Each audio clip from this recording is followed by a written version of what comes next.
Kadang-kadang kesulitan itu dibuat oleh Allah untuk mendapatkan kenikmatan. Tuh kalau antum naik ke gunung, begitu menemukan tanjakan harusnya antum gembira. Kenapa? Karena di depan pasti ada turunan. Jadi kalau orang paham dengan fikih di surat Al-Kahf ini, ketika Anda dihadapkan pada ujian, Anda nggak usah nangis berlebihan. Jangan takut, karena kadang-kadang ujian itu diturunkan untuk memberikan rahmat yang lebih luas bagi antum. Antum tuh dibuat kuat dulu, bikin nangis supaya ke depan nggak keluar lagi air mata. Kebal antum dengan semua ujian yang ada. Itu cara memahaminya. Ini nggak usah berkeluh kesah. Baru turun ujian yang kecil udah bikin status. Ya. Kamu kenapa sih? Kata suami. Istrinya pasang status. Ternyata dia tidak seperti yang aku kira. Terus yang paling gak enak ditungguin tuh ada komen nggak ya? Kenapa Jeng? Nggak nyangka ya, nyangka. Buat status tidak menyelesaikan masalah. Ya, tidak menyelesaikan masalah tapi nambah persoalan. Jelas ya? Maka bagian pertama, kalau antum diuji dengan persoalan, boleh jadi jangan persoalannya yang dilihat, itu cara Allah untuk memberikan rahmat kepada antum. Sebab kalau nggak diberikan persoalan itu, rahmat nggak akan turun. Pemuda itu kalau nggak dapat tadi itu kejar-kejaran sampai ke gua, mana mungkin turun rahmat Allah 309 tahun. Ikuti itu. Ya, saya tidak ingin mencontohkan pribadi karena mungkin disangka nanti sesuatu yang tidak baik. Tapi banyak orang mempraktekkan demikian dan itu berhasil. Coba lihat, antum kenal Buya Hamka? Kenal.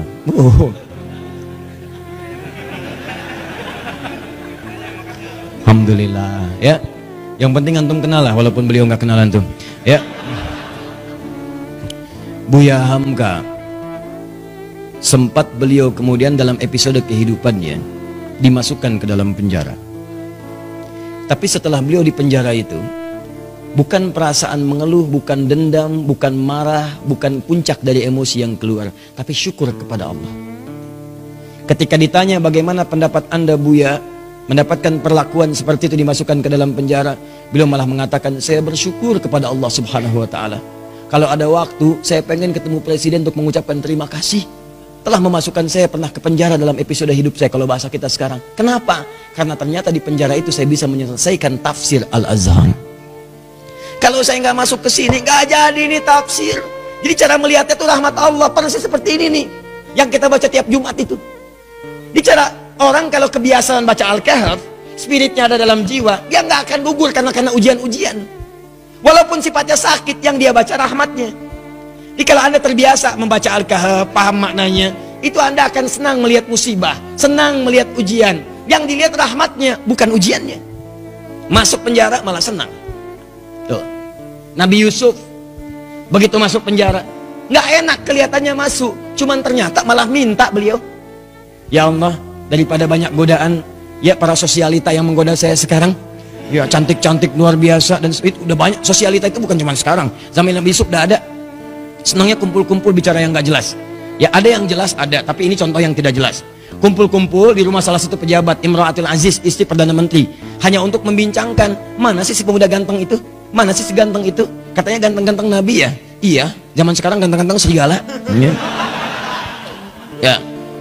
Begitu kemudian ditampilkan oleh Imra'atul Aziz, Yusuf keluar. Begitu keluar, disebutkan di Quran surah 12 ayat 29, wa qulna hasya lillahi ma hadza basyara in hadza illa malakun karim. Ya, ini sih bukan manusia, ini malaikat yang menyamar dalam rupa manusia. Lewat, tak sadar ketika lewat, jarinya kemudian tergores dengan pisau itu. Saking tak sadarnya melihat gantengnya Yusuf lewat. Begini. Tuh. Nabi Yusuf ganteng, Nabi tidak sombong. Begitu melihat ujian itu, ya Allah, lebih baik saya masuk penjara aja deh. Orang sekarang Nabi bukan, Rasul bukan, ngaku ganteng, orang lewat, ibu-ibu gak kepleset dia tantum itu kan. GR-nya luar biasa, semua ditampilin. Baik, kata Nabi Yusuf, ya Allah, akan lebih baik kalau saya masuk penjara aja. Ternyata pilihan masuk penjara itu Nabi Yusuf membaca rahmat Allah, bukan melihat sulitnya. Lewat penjara itulah kemudian beliau bertemu dengan seseorang yang narapidana, dihukum di situ, kemudian bermimpi. Lewat mimpi itulah ternyata minta takwil ke Nabi Yusuf karena dilihat orang baik, orang soleh. Ditanya apa ini maknanya, dijawab oleh Nabi Yusuf. Ternyata jawaban itu yang mengantarkan beliau mendapatkan posisi jabatan di pemerintahan. Begitu rajanya bermimpi, ya ada 7 ekor kemudian sapi, dimakan 7 ekor serigala, semuanya dimakan habis, hancur semuanya, bingung menafsirkannya. Dukun-dukunnya sekitaran mengatakan itu paling mimpi buruk saja. Kok berulang-ulang terus-terusan? Ternyata narapidana yang bebas tadi, yang akhirnya melayani raja, membawakan airnya, minumannya, dia bercerita, di penjara ada seseorang yang bisa menakwilkan mimpi sukses. Waktu saya di sana ditakwilkan saya akan berada di sini. Saya bermimpi saat di penjara, kata orang itu, kamu akan jadi pelayan raja. Yang teman saya, kamu akan dihukum mati. Dua-duanya benar raja. Siapa namanya? Yusuf. Ternyata begitu kedengaran itu dipanggil kemudian, Yusuf tolong panggil ke sini. Begitu ke sana kata Yusuf alaihissalam, saya akan datang kalau raja sendiri membebaskan tuduhan saya. Maka ketika datang dibebaskan tuduhannya. Tapi yang paling penting begitu selesai tuduhan dibebaskan, kamu akan saya angkat jadi orang terdekat saya. Coba Anda bayangkan, kalau Nabi Yusuf tidak pernah diberi kesempatan masuk penjara, maka mustahil beliau kemudian akan mewujudkan mimpinya dari kecil yang pernah bermimpi itu, bahwa beliau punya jabatan di pemerintahan sampai bapak ibunya hormat pada masa itu sujud kepadanya. Maka takwil mimpinya saat kecil itu, ya beliau melihat ahada asyara kaukaba wa syamsa wal qamara ra'aituhum li sajidin. Saya melihat 11 bintang, 1 matahari, 1 bulan sujud kepada saya hormat. Hormat. Ternyata begitu diangkat jadi bendahara yang sangat hebat, punya kedudukan, bapak ibunya diundang dari Mesir datang kemudian. Datang dari Kanaan Palestina ke Mesir. Begitu datang, apa yang terjadi? Mereka langsung hormat kepada Yusuf alaihissalam sebagai bagian dari rakyat, hormat kepada penguasanya. Coba kalau nggak pernah masuk penjara, nggak mungkin terjadi begitu. Tuh antum tuh jangan lihat senangnya aja. Kalau nggak ada sulit, yang nggak akan datang kesenangan. Rahmat itu rahmat. Jadi pertama cara bacanya, syukuri setiap nikmat Allah. Kalau bertambah syukuri, kalau ada ujian bersabar. Doanya ini. Jelas? 1 tetesan rahmat Allah paling minimal 309 tahun. Jika diberikan lebih, maka berapa yang antum nantikan? Bisa melewati alam-alam selanjutnya. Nanti saya berikan rahasia ya. Ada yang kalau antum amalkan, itu 3 alam dijamin. Dunia diberikan, alam kubur dilimpahkan, di akhirat antum saking gembiranya sampai lompat-lompat. Tuh, betul sekali. Betul. Ya itu. Ya. Paham? Apa itu? Nanti belakangan. Sekarang bagian terakhir. Ini sudah menyakiti fisik nih. Udah main fisik. Yang tadi masih ancaman, dikejar-kejar, masih bisa ngindar. Kalau yang ini fisiknya udah dipegang, diancam. Bahkan luar biasa, udah mengalami kontak fisik. Kejadian ini kontak fisiknya dilemparkan ke laut, dimakan ikan paus. Psh, masuk tuh. Saya mau tanya pada antum, kalau masuk ke perut ikan paus, sempit atau luas?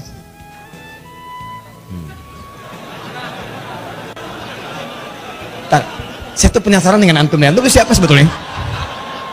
Antum tuh siapa sebetulnya? Buya Hamka kenal.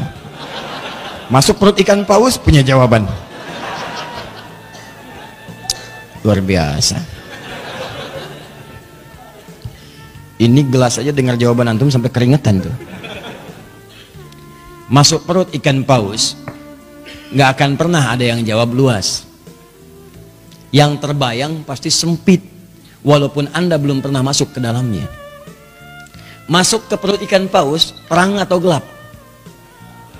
Tuh, gelap. Sudah pernah masuk, Bu? Belum, Ustadz. Tapi kita bisa bayangkan. Karena nggak ada cahaya di sana. PLN pun nggak bisa masuk. Nggak, saya kebayang. Kalau ada inovasi PLN, petugas PLN berdasarkan kisah Nabi Yunus ingin memasukkan listrik ke dalam perut ikan paus. Bagaimana cara masangnya? Gak ada listrik, cahaya tidak ada, berarti gelap.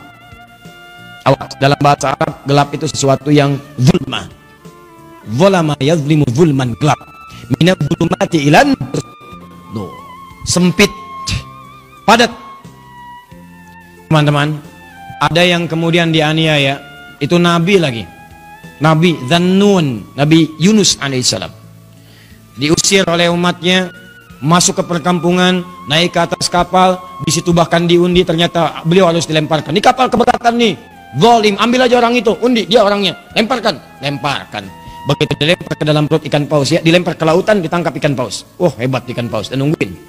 Tangkap, masuk. Apa yang terjadi? Gelap, sempit, sesak, capek luar biasa. Tapi yang ingin saya sampaikan adalah, perhatikan baik-baik. Wadhannuni, Quran surah ke-21 ayat 87 sampai 88. Saya tuliskan. wa dhannuni idh dhahaba mughadiba fa dhanna an lan naqdir alayhi fanada fi dhulumati, gelap, ya alla ilaha illa anta subhanaka inni kuntu minadh zalimin. Sebelum kisah ini dimulai, saya akan ajak Anda ke ayat sebelumnya, yaitu 84, 85, 86 ya. Khususnya 85 dan 86. Ketika di 85 Allah menyebutkan wa Ismaila, kemudian ada Idris, ada Dzulkifli, disebutkan mereka termasuk kalangan orang-orang yang baik. Di ayat ke-86-nya wa adkhalnahum fi rahmatina. Mereka itu Ismail alaihissalam, Idris alaihissalam, Dzulkifli alaihissalam. Kata Allah, golongan-golongan yang kami berikan rahmat kami kepada mereka. Rahmat diberikan. Dan menariknya ketika menyelesaikan ayat 86 ini, masuk ke 87 pakai wawu, wa dhannuni, wawunya wawu ataf. Saya ajarin ilmu nahwu sebentar ya. Di ilmu nahwu itu begini. Kalau ada kalimat, kemudian pakai wawu, maka hukum kalimat setelah wawu ini diikutkan pada sebelumnya. Ya, misal saya contohkan begini. Zahaba Kevin wa Stephen wa Edward ilal masjid. Ya, kita ganti namanya sedikit supaya agak sedikit milenial. Kevin, Stephen dan Edward pergi ke masjid. Ya, mereka berangkat ke masjid Muslim. Ya, masuk Islam, kemudian sholat, berangkat ke masjid. Kevin, Stephen, Edward. Ada satu orang lagi yang belum disebutkan. Belakangan disebutkan wa Asep misalnya. Kenapa ketawa? Ya, sekarang kan nama-nama tertentu membuat bahkan pendekatannya agak beda. Ya, dalam bahasa Arab itu tukhalif tu'raf. Kalau kalian pengen dikenal atau pengen dapat sesuatu, ada cara yang kedua selain berbuat kreasi yang bagus, yaitu sedikit nyeleneh. Maka mulai kemudian nama dibeda-bedakan. Ya, Asep Golok, Edi Samurai gitu kan, Atta Halilintar ya dan sebagainya, itu macam-macam lah. Ya. Nah, misal Zahaba Kevin wa Stephen wa Edward wa Asep. Ya. Nah, ini ilal masjid. Disebutkan ke sini ilal masjid wa Asep. Maka Asep di sini itu sama-sama pergi ke masjid bersama 3 orang ini. Diikutkan hukumnya. Di ayat 86 wa Ismaila, kemudian ada Idris, ada Dzulkifli. Di ayat 86-nya, 85 disebutkan orang-orangnya, 86-nya wa adkhalnahum fi rahmatina. Orang-orang yang kami sebutkan tadi kami berikan rahmat Allah. Kami masukkan mereka dalam rahmat kami. Rahmatina. Tiba-tiba ayat 87-nya wa dhannuni pakai wawu.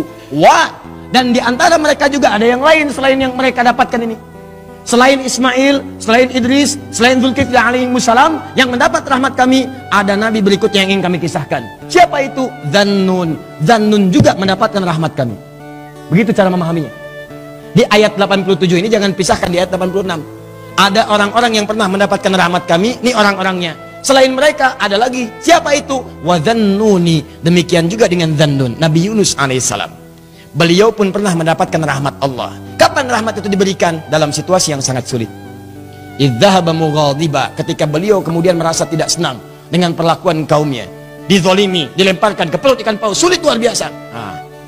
Saya tanya pada antum, nih ya, tolong jawab dengan penuh kejujuran. Dengan jujur antum jawab. Maaf sekali, kalau antum berada di perut ikan paus, kira-kira masih ada peluang nggak oleh manusia untuk diselamatkan? Tuh. Nangis tuh kan, karena tahu nggak mungkin. Tadi kan begitu saya sebutkan rahmat, ya. Tuh. Begitu kita tanyakan ada peluang nggak, bayi aja tahu. Tuh. Ya. Jadi sulit mendapatkan peluangnya. Orang masuk perut ikan paus, ditelan. Siapa yang mau nolong? Manusia mengatakan mustahil, nggak usah ditolong lah, nggak ada harapan. Yang ada malah kita ikutan ke dalamnya. Paham? Tuh. Kalau gerah, kipasi. Kalau perlu air, berikan. Kalau ada permen, sampaikan. Maka teman-teman sekalian, nah, berdoalah kemudian Nabi Yunus kepada Allah. Apa doanya? Nih, perhatikan kalimatnya. Wanada fi dhulumat. Maka dalam suasana gelap, capek, resah itu, beliau berdoa kepada Allah. alla ilaha illa anta. Tolong minta air. Ya. Oh, ini aja nih. Nah, atau aqua, ada aqua? Baik. Tolong diberikan ke belakang, barangkali haus. Ya. Kalau bukan anaknya, ibunya yang minum. Ya. Ya, saya nggak minum nggak apa-apa, ada apa aku mah tuh ya. Yang penting antum nyaman insya Allah. Baik. Antum ikhwan ada lagi yang mau nangis? Wa nada fi dzulumat, maka beliau bermohon kepada Allah dalam suasana gelap sulit itu. Alla ilaha illa anta, catat doanya, catat.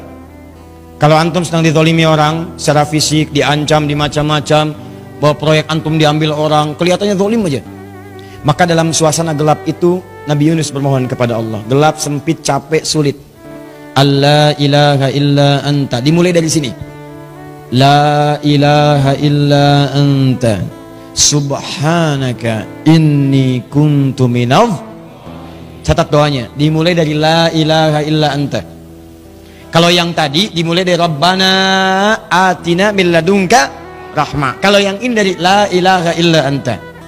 Anda bisa mulai dengan kalimat Allahumma la ilaha illa anta, atau Rabbana la ilaha illa anta, jadi doa. Subhanaka inni kuntu minadh zalimin. Anda tahu apa yang terjadi? Begitu doa ini dipanjatkan, turun jawaban Allah. Apa jawabannya? Ayat 88. Fastajabna. Lihat kalimatnya. Fastajabna. Maka kami jawab dengan cepat doa Nabi Yunus itu. Pakai fa. Saya sering terangkan fa. Huruf sambung tanpa jeda. Begitu selesai berdoa, turun jawaban.